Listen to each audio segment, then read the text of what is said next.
Grabatzen ari garen unean, goizeko ordu batetatik 13 minutu igaro diren honetan, lehengo astean buruzburuko txapelketa nagusiarekin egin dugun bezala, aste honetan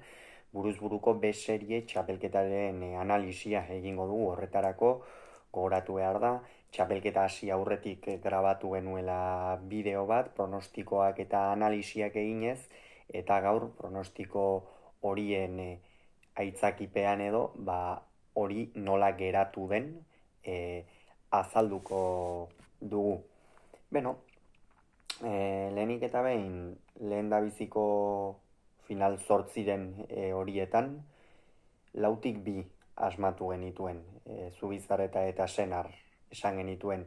Zubizarreta Unai Alberdiren aurka eta Beñat Senar Arkaitz Eskuzaren aurka sailkatuko zirela, alaxe izan zen, Iraitz Zubizarretak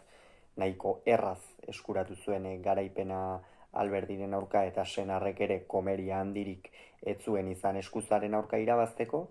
aldiz Esposito eta Mata izan ziren geuretzat sorpresa negatiboak kasu honetan,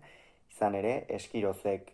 oso erraz irabazi zion Espositori, egia esan Zumaian Espositok ahazteko moduko norgehiagoka jokatu zuen,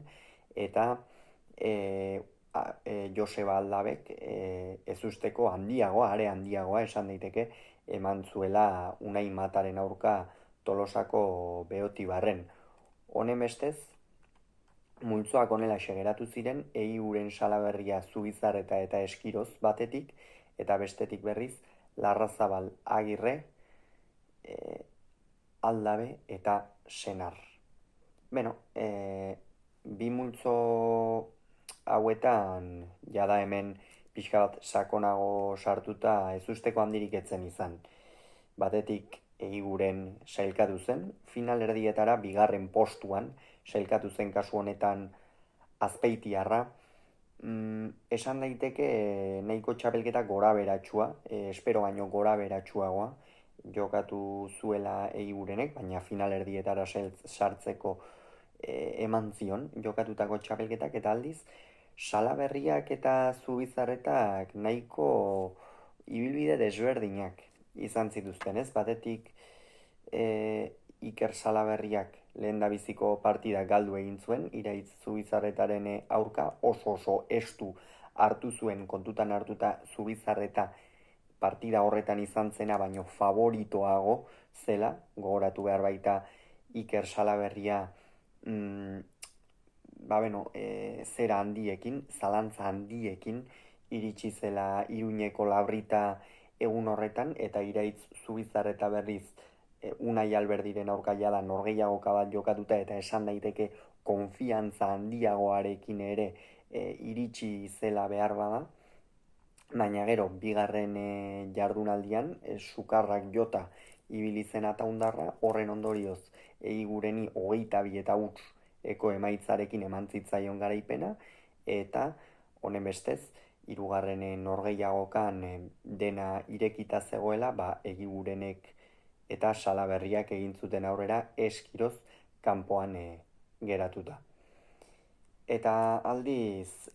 beste multzoan, kasu honetan Larrazabal eta Agirre sailkatu ziren, egia da Larrazabalek hirugarren jardunaldira arte ezin izan zuela baieztatu bere sailkapena, baina orokorrean ez zuten arazo handirik izan biek ala biek. Eta final erdiak honela geratu ziren, batetik Eigurenek eta Agirrek jokatu zuten final erdi bat, kasu honetan Asier Agirre oso estua hartu zuen Julen Eigurenek, eta beste behin ere demostratu zuen ze mailatako pilotaria den, eta pena da oraindik ere txapel bakar baten jabe ere ez izatea, jada lau bat final edo jokatu baititu Azpeitiarrak, aurtengo txapelketa ere ona jokatu du, eta egia da orain San Fermin torneoan lauterdian aukera eman diote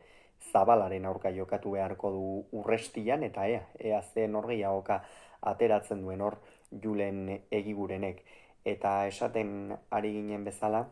estu hartu zuen, baina Asier Agirre harria baino gogorragoa den pilotaria da, eta azkenerako irabazi egin zion. Eta beste norgehiagokan Larrazabal gainetik pasa zitzaion Salaberriari, oso erraz irabazi zion, eta finalean Agirre eta Larrazabal elkartu ziren. Beno, guk Asier Agirre jotzen genuen finalean, finala Agirre eta Egigurenen artean